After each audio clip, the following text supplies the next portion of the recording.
29 April বুধবার সকালে north লন্ডনের গোল্ডার্স গ্রিন এলাকায় এক ভয়াবহ ঘটনা ঘটে, যা দ্রুতই পুরো স্থানীয় সম্প্রদায়কে আতঙ্কিত করে তোলে। এক ব্যক্তি ছুরি হাতে রাস্তায় দৌড়াতে দৌড়াতে ইহুদি লোকজনকে লক্ষ্য করে হামলা চালান। প্রত্যক্ষদর্শীরা জানান, হামলাকারী হাই স্ট্রিট ধরে ছুটছিলেন এবং যাদের তিনি ইহুদি বলে মনে করেছেন তাদের উপর আক্রমণের চেষ্টা করেছিলেন। প্রথম হামলাটি হয় গোল্ডার্স গ্রিন রোডের দোকানগুলোর সামনে, যেখানে একজন ইহুদি পুরুষকে ছুরিকাঘাত করা হয়। এরপর হামলাকারী সেখান থেকে সরে গিয়ে কাছাকাছি একটি প্রধান সড়কে পৌঁছান। সেখানে বাস স্টপের কাছে আরেকজন অর্থোডক্স ইহুদি পুরুষ, যিনি তার মাথার কিপ্পা ঠিক করছিলেন, তাকেও ছুরিকাঘাত করেন হামলাকারী।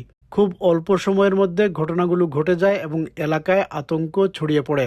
ঘটনার খবর পাওয়ার পর পুলিশ এবং স্থানীয় নিরাপত্তা সংস্থা সমরিম দ্রুত ঘটনাস্থলে পৌঁছে যায়। কিছু ভিডিও ফুটেজে দেখা যায় তারা হামলাকারীকে মোকাবেলা করেন। সে সময় নিরাপত্তা কর্মীরা নিশ্চিত ছিলেন না হামলাকারীর কাছে কোনো বিস্ফোরক রয়েছে কিনা, তবুও তারা তাকে টেইজার ব্যবহার করে কাবু করে মাটিতে ফেলে দেন।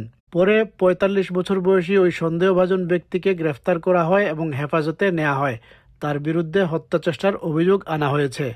ঘটনাটিকে সন্ত্রাসী হামলা হিসেবে বিবেচনা করা হচ্ছে এবং পুলিশের সন্ত্রাস বিরোধী ইউনিট ইতিমধ্যেই আনুষ্ঠানিকভাবে ঘটনাটিকে সন্ত্রাসী হামলা হিসেবে ঘোষণা করেছে। এই ঘটনার পরপরই প্রধানমন্ত্রী জরুরি কোবরা বৈঠক ডাকেন এবং ঘটনাটিকে গভীর উদ্বেগজনক বলে উল্লেখ করেন। রাজা চার্লসও ইহুদি সম্প্রদায়ের ওপর এই হামলার প্রভাব নিয়ে গভীর উদ্বেগ প্রকাশ করেছেন। লন্ডন মেট্রোপলিটন পুলিশের কমিশনার স্যার মার্ক রাউলি বলেছেন, এটি ইহুদি সম্প্রদায়কে লক্ষ্য করে পরিচালিত একটি ভয়ঙ্কর সহিংসতা এবং এ কারণে লন্ডনে অতিরিক্ত পুলিশ মোতায়েন করা হচ্ছে, যাতে মানুষ কিছুটা হলেও নিরাপদ বোধ করেন। তবে তিনি প্রেস ব্রিফিংয়ে কথা বলার সময়ে উপস্থিত কিছু মানুষ ক্ষোভ প্রকাশ করেন। Our counter-terrorism policing teams have already formally declared this incident as a terrorist attack. It's another horrendous act of violence directed against our Jewish communities. This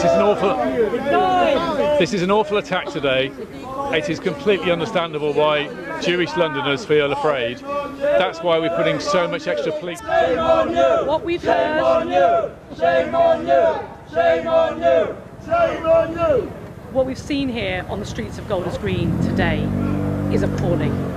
This has rightly been called a terrorist incident because the spate of anti-Semitic attacks that this community has endured over the past few weeks are terror. Met police জানিয়েছে, সন্দেহভাজনের গুরুতর সহিংসতা এবং মানসিক স্বাস্থ্য সমস্যার ইতিহাস রয়েছে। পুলিশ আশ্বাস দিয়েছে, স্থানীয় কমিউনিটির নিরাপত্তা নিশ্চিত করতে পুলিশি উপস্থিতি আরও বাড়ানো হবে।